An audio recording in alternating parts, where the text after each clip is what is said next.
Today on History's Hidden Weird, the twisted brilliance of Operation Mincemeat, the World War II deception that fooled Hitler, saved lives, and hinged entirely on a corpse in a military uniform. Imagine this, it's 1943.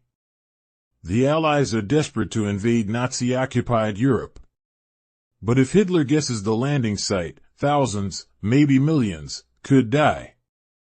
So British intelligence comes up with a plan to mislead the Nazis. It's risky. It's absurd. It involves a briefcase, a fake identity, and a very real dead body. I'm Quinn Strange. Let's get weird.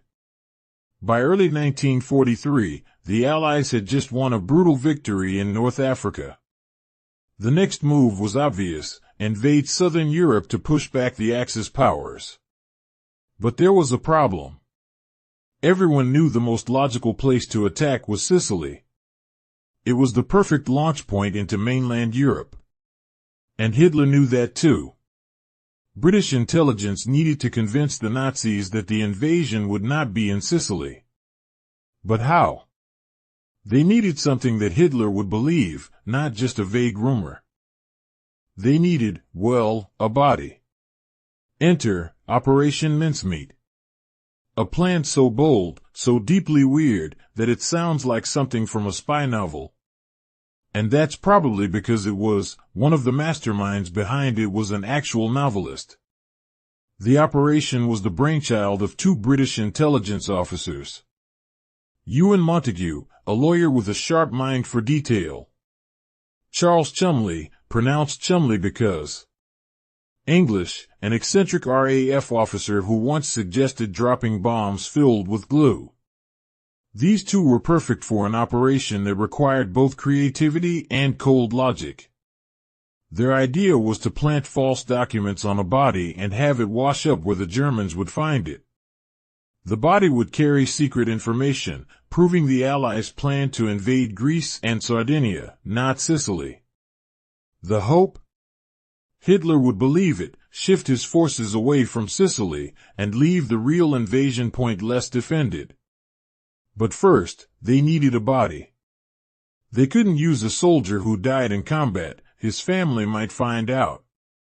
They needed someone anonymous, recently deceased, with no next of kin. They found him in a London morgue, a homeless man named Glynndwr Michael, who died after ingesting rat poison. He was transformed into Major William Martin, Royal Marines. They dressed the body in a naval uniform. Gave him a photo of a fake fiancée.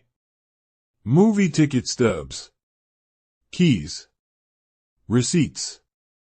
A love letter. And most importantly, a briefcase handcuffed to his wrist, containing top-secret invasion plans. They built an entire life for Major Martin, one that never existed. Then, they put his body in a specially constructed canister filled with dry ice, and loaded it onto a British submarine. In April 1943, the submarine HMS Seraph surfaced off the coast of neutral Spain. In the early dawn hours, the crew gently released the body into the water, briefcase and all.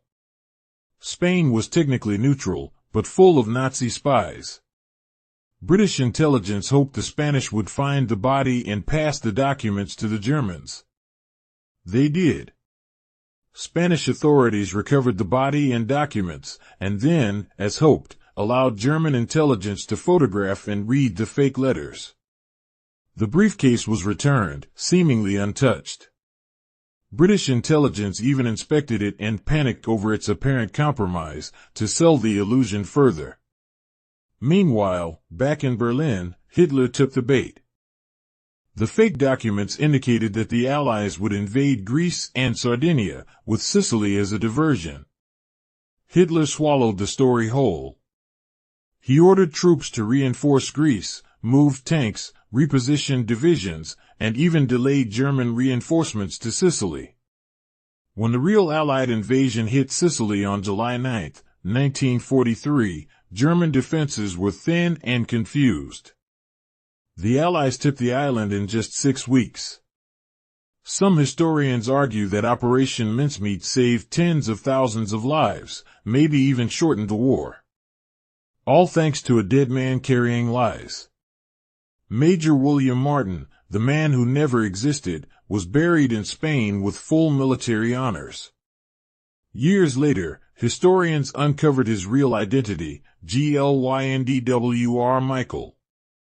His grave now bears both names. The man who died unknown became a war hero, without ever knowing it.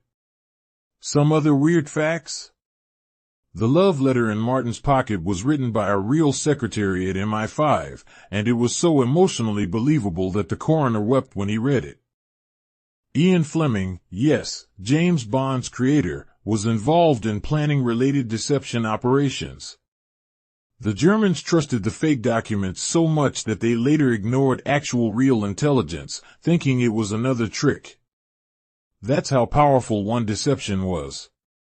So here's the weirdness at the heart of Operation Mincemeat. Victory came not through battle, but through a lie. A life invented. A death repurposed. It's a story about creativity, courage, and the absurdity of war, and a reminder that sometimes history hinges on the most unlikely bodies. This has been History's Hidden Weird. I'm Quinn Strange. Thanks for listening. Stay curious. Stay kind.